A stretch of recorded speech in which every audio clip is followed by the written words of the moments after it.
सोलापूर जिल्ह्यातील म्हाडा येथे बेकायदा उत्खननावर कारवाई करत असताना एका महिला IPS अधिकाऱ्याला उपमुख्यमंत्री अजित पवार यांनी फोनवरून कारवाई थांबवण्याच्या सूचना दिल्या होत्या। या घटनेचा व्हिडिओ सोशल मीडियावर व्हायरल झाला। त्यानंतर अनेकांनी एकनाथ शिंदेंवर टीका केली। अशातच आता या संपूर्ण प्रकरणावर एकनाथ शिंदे यांनी भाष्य केलं आहे। जनतेने त्यांना त्यांची जागा दाखवली आणि त्यामुळे विरोधी पक्षाला लागणारं संख्याबळ देखील त्यांच्याकडे नाही आणि अजितदादांचा जो काही रोखठोक स्वभाव आहे त्यांचाही तसा उद्देश नसावा।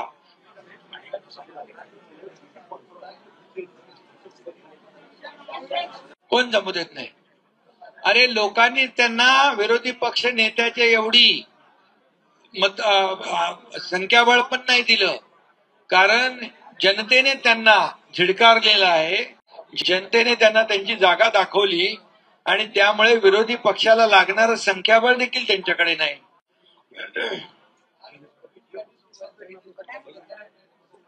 कुठं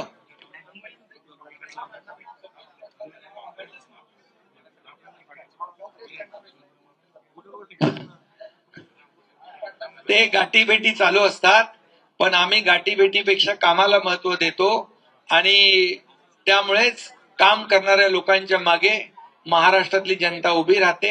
या स्थानिक स्वराज्य संस्थांमध्ये देखील काम करणारे निर्णय घेणाऱ्या लोकांच्याच पाठीशी या महाराष्ट्रातली जनता उभी राहील।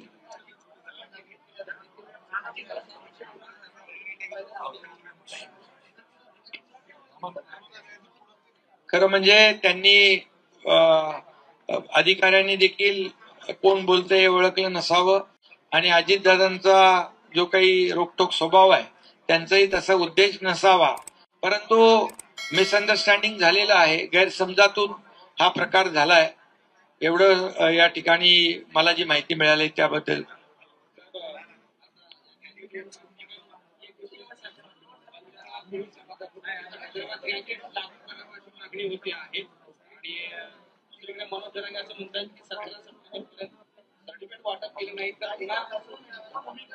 बघा, हैदराबाद गॅझेट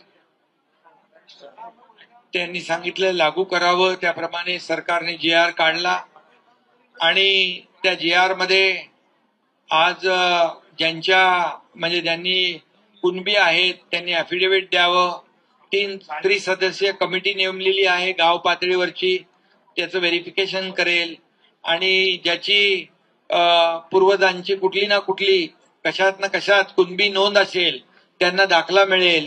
दाखला मिळण्याची एक सोपी पद्धत या ठिकाणी केलेली आहे, त्यामुळे कुठल्याही परिस्थितीमध्ये या ठिकाणी इतर समाजावर अन्याय होणार नाही, OBC समाजाचं नुकसान होणार नाही आणि मराठा समाजाला हे प्रमाणपत्र सोप्या पद्धतीने मिळावं अशा प्रकारचा तो GR आहे। आणि त्यामुळे मला वाटतं महायुती सरकार कुठल्याही समाजावर कुणालाही न्याय देताना कुणावरही अन्याय करणार नाही। भूमिका आमची कालही होती, आज